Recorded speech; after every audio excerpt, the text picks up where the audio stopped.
মদিনার সাহাবীদের মধ্যে সবচেয়ে গরীব সাহাবী ছিলেন সাইয়েদনা বেলাল রাদিয়াল্লাহু তাআলা আনহু। নিজের লজ্জাস্থান ঢাকার কাপড়টা ছাড়া তার কাছে দ্বিতীয় কোনো কাপড় ছিল না। সকালে যদি খাবার পেত, দুপুরে খাবার ছিল না, দুপুরে পেলে রাতের জন্য ছিল না, আজকে খাবার থাকলে কালকে নাই। মদিনার সবচেয়ে গরীব সাহাবী বেলাল রাদিয়াল্লাহু তাআলা আনহু, লজ্জাস্থান ঢাকার জন্য শুধু একটা জামা ছিল, গায়ে দেওয়ার মতো কোনো জামা নাই। এই সাহাবীর মতো গরীব কোন সাহাবী মদিনার জমিনে নাই। এই বেলাল রাদিয়াল্লাহু তাআলা আনহুকে বিশ্বনবী ডেকে বললেন, ইয়া বেলাল আনফিক ইয়া বেলাল লা তাখশা মিন যিল আরশি ইকলালা। ও বেলাল, আল্লাহর রাস্তায় দান করো, কারণ আমার আল্লাহর ধনভাণ্ডারের কমতি নাই। সাইয়েদনা বেলাল রাদিয়াল্লাহু তাআলা আনহু সবচেয়ে গরীব। শুনতেছেন? বুঝতেছেন? সবচেয়ে গরীব। ডাউন পার্টটা ঢাকার মতো একটা গার্মেন্ট ছিল, একটা কাপড়, এইটা পেঁচায় আসতো, নামাজ পড়তো। গায়ে রাখার মতো কোনো জামা নাই, আর খাবার দাবার টাকা পয়সা বলতে নাই। ওই সাহাবীর নবী সাল্লাল্লাহু আলাইহি ওয়াসাল্লাম বললেন, আনফিক বেলাল, বেলাল তুমিও দান করো, তুমিও দাও, দানের হাতকে প্রশস্ত করে দাও। আনফিক ইয়া ইবনা আদম উনফিক আলাইক, হে বনি আদম দাও, দিলে আমি তোমারে দেব। যারা দান করে বেশি তাদেরকে দেয় কে? দিলেই আসবে, না দিলে আসে না। আপনি দেন, দেখবেন আসতে শুরু করছে। এটাই সিস্টেম। দিলে কমে না, না দিলে কমে। সুবহানাল্লাহ পড়ে। উদাহরণ হিসেবে বোঝেন, আপনার হাতে 5 কেজি ওজনের একটা জিনিস দেয়া হলো, আপনি এটারে ধরে রাখছেন। এটারে ধরে রাখলে আর কিছু নিতে পারবেন? এটারে দিয়ে দিলেই না আরেকটা ধরতে পারবেন, ঠিক কি না? 5 কেজির এটা হুজুরে দিয়ে দিলাম, এরপরে কেউ আমার 20 কেজি দিলে ওইটা ধরবো, ওইটা আবার আরেকজনকে দিব, এরপরে আরেকজন 30 কেজি দিলে ওইটারে ধরবো। কথা বলেন, কথা বলেন, কথা বলেন। এজন্য আল্লাহ বললেন, ইনফিকুনা ফিস সাররাই ওয়াদ দাররা। আমার মুত্তাকি বান্দার প্রথম গুণ, তারা সুখে দুঃখে সব সময় দান করে, দানের ধারাবাহিকতা সব সময় অব্যাহত রাখে। যারা সুখে দুঃখে সচ্ছল অসচ্ছল সব অবস্থায় দান করে, তাদের নাম হলো মুত্তাকি। মুত্তাকিদের প্রথম বৈশিষ্ট্য দান করে। আপনারা দান করেন তো? কিশোরগঞ্জের ভাইয়েরা সবাই করেন? করেন তো? Take it as a reminder. আজকের এই আলোচনাটা একটা রিমাইন্ডার হিসেবে নেন। যাদের দান করতে একটু সমস্যা, মনে থাকে না, অলসতা বা একটু কিপটামির মনোভাব আছে, এই কিপটামি কৃপণতা ভুলে যান। দেন, দেন না একটু, আপনারা দিবে কে?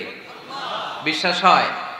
দিলে বাড়ে, দিলে না দিলে কমে, কারণ আপনি দিলে আপনারে দিবে কে?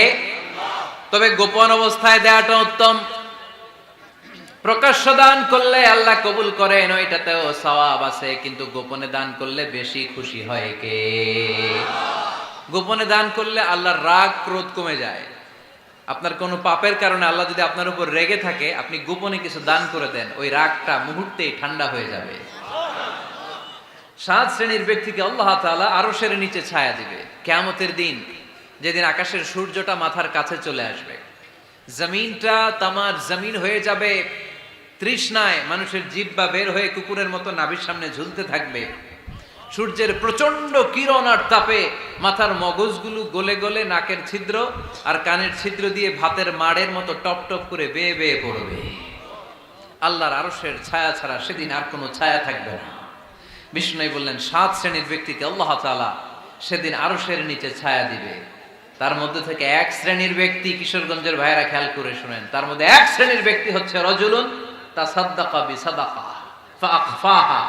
1 শ্রেণীর ব্যক্তি হচ্ছে ওই ব্যক্তি যে গোপনে আল্লাহর জন্য দান করে। আচ্ছা, লা তা'লামু শিমালুহু মা তুনফিকু ইয়ামিনু, এমন গোপনে এসে আল্লাহর রাস্তায় দান করে দেয়, তার ডান হাত কি দান করেছে বাম হাত টের পায় না।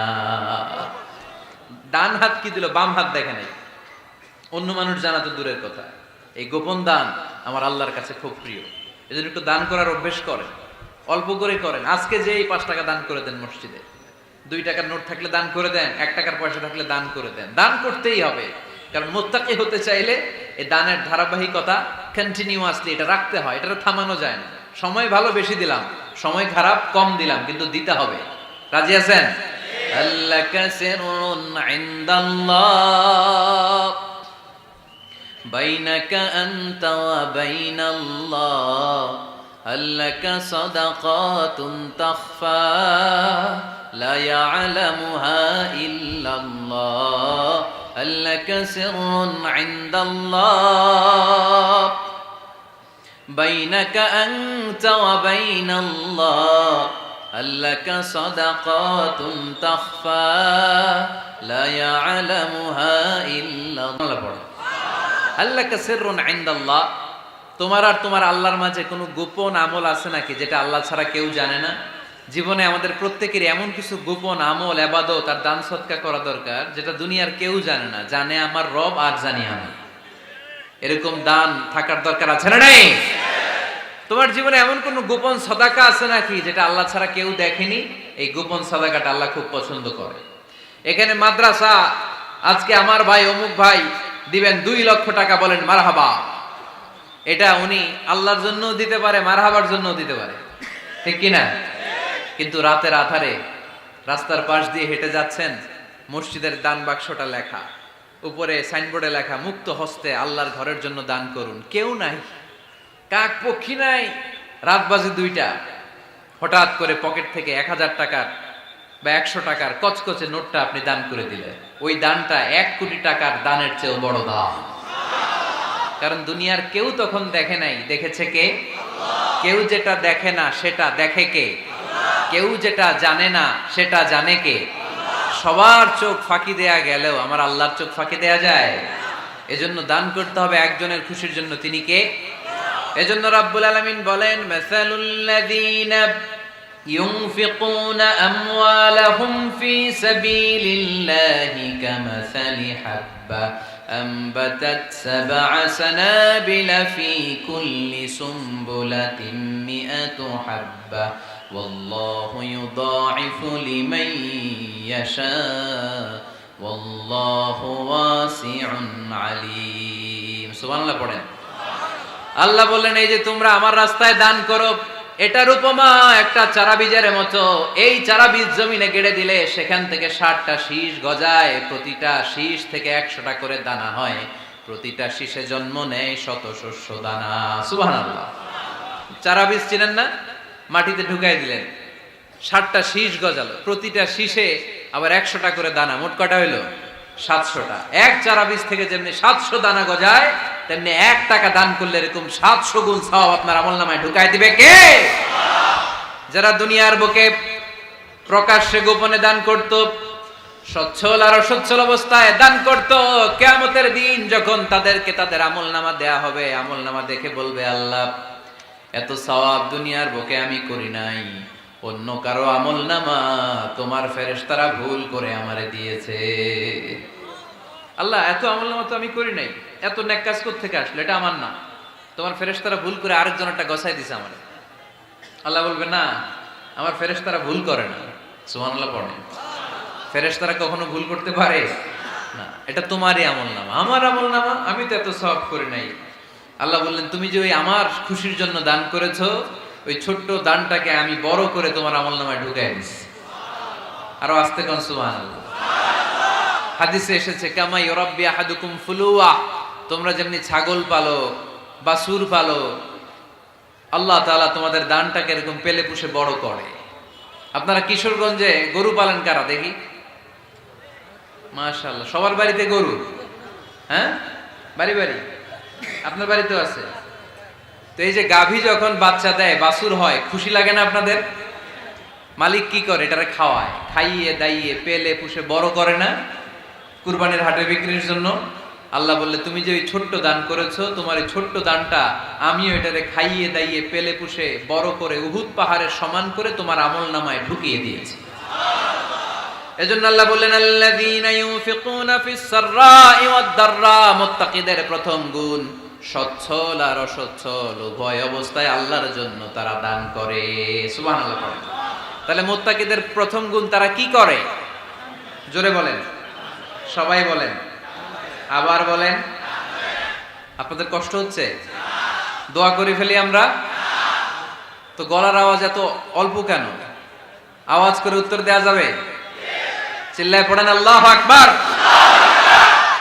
এভাবে উত্তর দিবেন, এভাবে আওয়াজ করে উত্তর দিলে আমি বুঝবো আমার কথা শুনতেছেন, বুঝতেছেন। তা না হলে আমি বুঝবো, বুঝতেছেন না, আমি এত কষ্ট করে বলি এরা বুঝে না। তো মুত্তাকিদের প্রথম গুণ তারা কি করে? আরো জোরে বলেন, কি করে? মুত্তাকিদের 2 নাম্বার গুণ আল্লাহ বললেন ওয়াল কাযিমিনাল গায়জ। মুত্তাকিরা শুধু সুখে দুঃখে সচ্ছল অসচ্ছল অবস্থায় তারা দান করে না। মুত্তাকি বান্দার 2 নাম্বার বৈশিষ্ট্য, তারা রাগকে হজম করে, ক্রোধকে নিয়ন্ত্রণ করে। সুবহানাল্লাহ। মুত্তাকিনরা অল্পতে চটে যায় না, হট টেম্পার্ড না। আমাদের অনেকে আছে হট টেম্পার্ড, কিছু বুঝলেও চেতে, না বুঝলেও চেতে। এরকম চেত আছে নাকি আপনাদের? রাগরে আপনারা কি বলেন আঞ্চলিক ভাষায়? রাগী বলেন। তো এই যে রাগী মানুষ আছে না, গুসা উঠছে, এই যে গুসা যে উঠে, এটা খুবই স্বাভাবিক। গুসাটা ওঠা সবার ওঠে, এটা কি বলেন? ওঠে না? ওঠে না? আপনাদের মধ্যে থেকে গুসা বেশি ওঠে কার দেখি? আছে তো, রোগী আছে তো অনেক। আল্লাহ আপনাদের গুসাগুলোরে ঠান্ডা করে দেয়, আর ভালো গুসাগুলো যেন আপনারা ইসলামের পক্ষে করতে পারেন। আল্লাহ তৌফিক দান করো। রাগ হবে ইসলামের জন্য। আল্লাহর জমিনে আল্লাহর বিধান লঙ্ঘন হলে আমরা রেগে যাব। চিল্লায় বলেন ঠিক কিনা? এছাড়া কেউ আমাদেরকে রাগাতে পারবে না। ওয়াল কাযিমিনাল গায়জ। মুত্তাকিন বান্দারা রাগকে হজম করে। রাগ হওয়াটা খুব স্বাভাবিক, এটা ন্যাচারাল, এটা কি প্রাকৃতিক। আমাদের দেহে এক ধরনের হরমোন আছে, এটার নাম হচ্ছে অ্যাড্রেনালিন বলে এটাকে, অ্যাড্রেনালিন হরমোন। তো এই হরমোনটা যখন নিঃসরিত হয় তখন আমরা রেগে উঠি, এর আগে আমরা রাগি না। This adrenaline hormone triggers up your bodies fight response. এটা নিঃসরিত হলেই বডি তখন ফাইট করতে মন চায়, মনে চায় খায়া ফেলাই, মাইরা ফেলাই, দইরা ফেলাই, অক করে হোতা এলাই। আপনারা বলেন না এগুলো? মাইরা অ্যালবাম, কাইটটা অ্যালবাম, অক করে হোতা অ্যালবাম বলেন আপনারা? এগুলো কখন বলেন? যখন রেগে যান, যখন রেগে যান। কিন্তু মুত্তাকি হতে চাইলে যখন তখন রেগে যাওয়া যাবে। ওয়াল কাযিমিনাল গায়জ। যুবক ভাইয়েরা খেয়াল করে শোনো, মুত্তাকি হতে চাইলে 2 নাম্বার যে বৈশিষ্ট্যটা আমাদেরকে ধারণ করতে হবে সেটা হচ্ছে ওয়াল কাযিমিনাল গায়জ। রাগকে নিয়ন্ত্রণ করতে জানতে হবে। রাগ এটা ভয়ঙ্কর। অনেকে রাগ করতে করতে যে স্ট্রোক করে ফেলে, আছে না? হার্ট অ্যাটাক করে ফেলে। অনেকে রাগের মাথায় মারাও যায়, আছে না নাই? এটা ভয়ঙ্কর। এর আছে অনেক শারীরিক মানসিক অনেক প্রভাব, অনেক ক্ষতিকর প্রভাব আছে এই রাগের। রাগটা অনেকটা ঝড়ের মতো। কিসের মতো? ঝড় যেমনি একদিক থেকে এসে সব ভেঙে চুরে তছনছ করে লন্ড ভন্ড করে দিয়ে আরেক দিকে সাঁ করে চলে যায়, রাগও তেমন। একদিক দিয়ে আসে, সব শেষ করে দিয়ে আরেক দিকে চলে যায়, ঠিক কিনা? এর রাগের মাথায় পৃথিবীতে কত খুন খারাপি ঘটেছে, ঠিক কিনা? বাবা ছেলের মধ্যে রাগ আছে না নাই? বন্ধু বন্ধুর মধ্যে, বন্ধু কয় এটা আমারে দে, ওই বন্ধু বলে না দিব না, রেগে গেছে, কিলাকিলি ঘুষাঘুষি আছে না নাই? বাবা ছেলের মধ্যে জমি জমা নিয়ে হয় না অনেক সময়? বাবা কয় এই জমি তুই পাবি না, পোলায় কয় আমার এই দিবা তুমি। বাপে কয় না দিমু না, পোলায় কয় দিবা। বাপে কয় তোরে তেজ্য পুত্র করে দিলাম, পোলায় কয় তোমার মাথায় আমি কোপ মাইরা দিলাম। আছে না? লেগে গেল, মারাত্মক ঝগড়া। হাজবেন্ড ওয়াইফের মধ্যে এগুলো আর হয় না, তাই না? রাগারাগি হ্যাঁ বেশি হয়। কিশোরগঞ্জে এগুলো আছে। আহা, খবরদার, এগুলোকে বাড়তে দেয়া যাবে না। শয়তান খালি গুতায়। শয়তান চায় কি করে ফ্যামিলিকে ব্রেক ডাউন করা যায়। শয়তান একটা আরশের উপর বসে, অন্য শয়তানরা এসে বলে আমি ওজনে কম দেওয়াইছি, কারে কিছুই করস নাই তুই। আরেকজন এসে বলে আমি সুদ খাওয়ানোর ব্যবস্থা করে দিয়ে আসছি, কারে এটা কিছুই না। আরেকজন এসে বলে মাদ্রাসায় যাচ্ছিল আমি সরাই দিছি, কারে এটা কিছুই না। আরেক শয়তান এসে বলে আমি স্বামী স্ত্রীর মধ্যে বিচ্ছেদ ঘটায় দিছি। ইবলিশ শয়তান তখন এটারে নিয়ে নাচতে শুরু করে দেয়। এজন্য স্বামী স্ত্রীর মধ্যে ঝগড়া আছে না নাই? হাজবেন্ড বলে একটা, ওয়াইফ বলে আরেকটা, আছে না নাই? হাজবেন্ড বলে তুমি যাইবা না, এই বিয়ার দাওয়াতে যাইবা না, ও আমারে অপমান করছিল। বউ কয় আমি যামু, আমার বান্ধবীর বিয়া, তোমার কি? আছে না নাই? হাজবেন্ড কয় না যাবি না, বউ কয় যামু, গেলে তোর খবর আছে। বউ কয় কি করবা? কয় তালাক দিয়ে দিলাম। আছে না নাই? ছোট্ট ঝগড়া থেকে মাথা গরম করে রাগের মাথায় তালাক দিয়ে ফেলে। এজন্যই রাগ ভয়ঙ্কর। এর রাগের কারণে বন্ধু বন্ধুর সম্পর্ক নষ্ট হয়, হাজব্যান্ড ওয়াইফের মধ্যে ডিভোর্স হয়ে যায়, বাবা ছেলের মধ্যে সম্পর্ক ছিন্ন হয়ে যায়, এটা ঝড়ের মতো। এজন্য মুমিনরা চাইলেই চট করে রেগে যেতে পারে। এজন্য রাগ নিয়ন্ত্রণের দরকার আছে না নাই?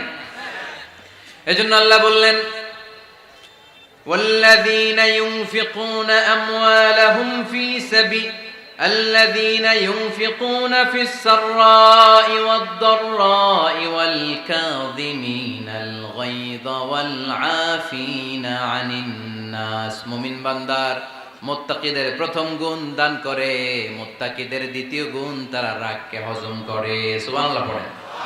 রাগকে কি করতে হবে? জোরে বলেন, কি করতে হবে? আল্লাহ রাসূল বললেন, লাইসা শাদীদু বিসসুরা, কুস্তি খেলে যে অন্যকে মাটিতে শুইয়ে দিতে পারে সে আসল শক্তিশালী না। ইন্নামাশ শাদীদুল্লাযী ইয়ামলিকু নাফসাহু ইনদাল গাদাব, রাগের মাথায় যখন নিজেকে যে নিয়ন্ত্রণ করতে পারে আল্লাহর কাছে ওই ব্যক্তিটাই শক্তিশালী। কুস্তি খেলে আরেকজনের শোয়াই দিলেন, এ শক্তিশালী না, বরং শক্তিশালী তো সে যে রাগের সময় নিজের উপর নিয়ন্ত্রণ রাখে। He can control himself in the time of anger.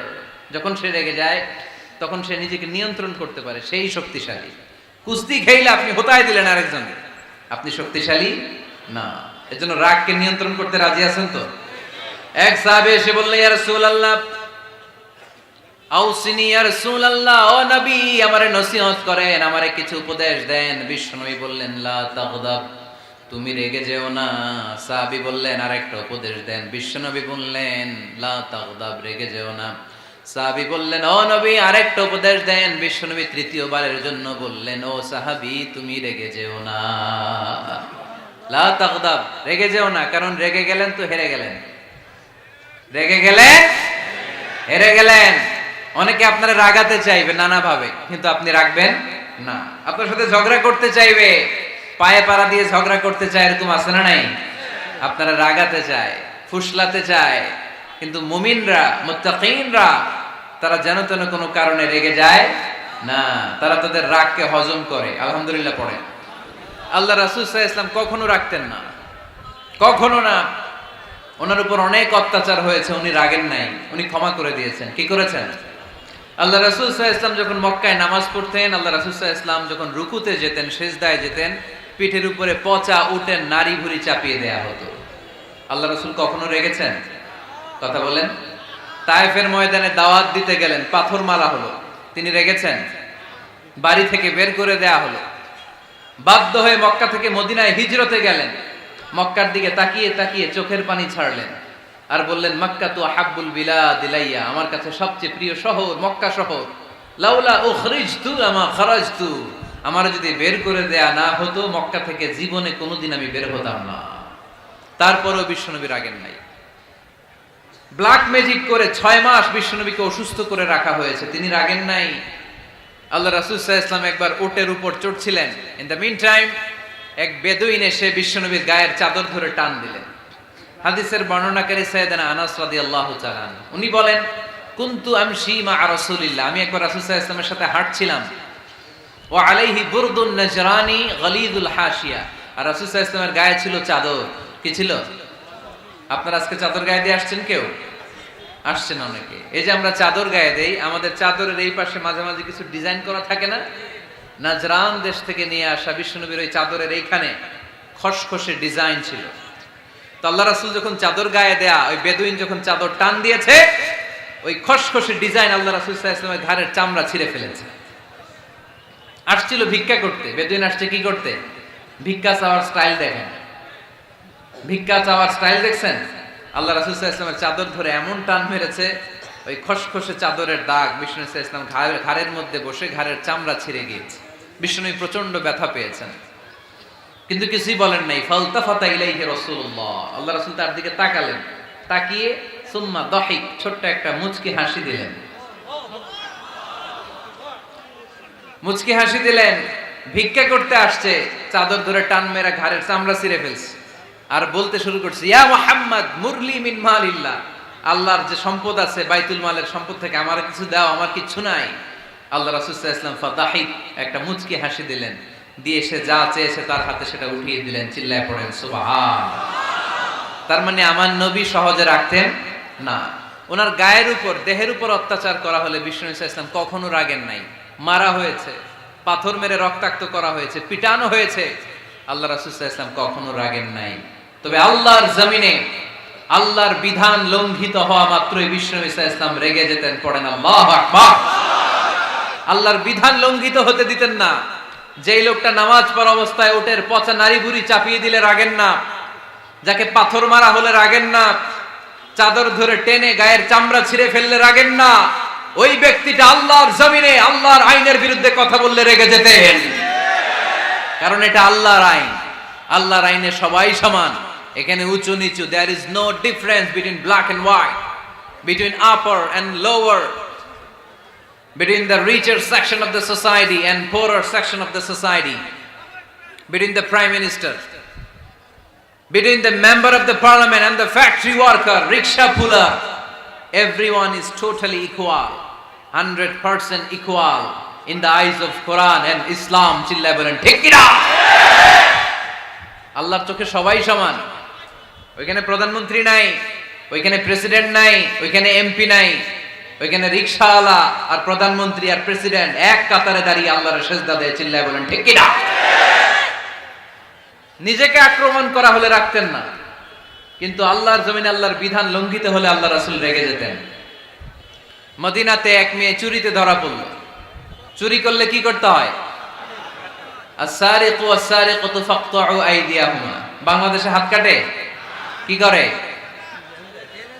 জেলে দেয়। আর কি করে? হ্যাঁ, জরিমানা,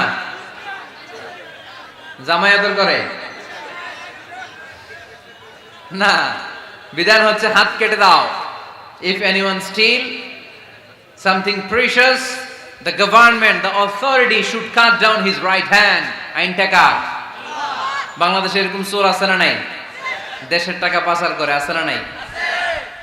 হাজার হাজার টাকা কুচি কুচি করে বগুড়ার এক পানির মধ্যে, খালের মধ্যে দেখলাম। আহা, জনগণ খেতে পায় না আর মানুষ টাকা কুচি করে জঙ্গলে ফেলে দিয়ে আসে। এগুলো কত বড় টাকা! একটা চোর, ওকে ধরে যদি হাত কেটে টেলিভিশনে প্রচার করে দেয়া হতো, 17 কোটি মানুষ যদি দেখতো, এদেশে আর চোর খুঁজে পাওয়া যেত না। বনু মখজুমিয়া গোত্রের এক নারী চুরিতে ধরা পড়ল।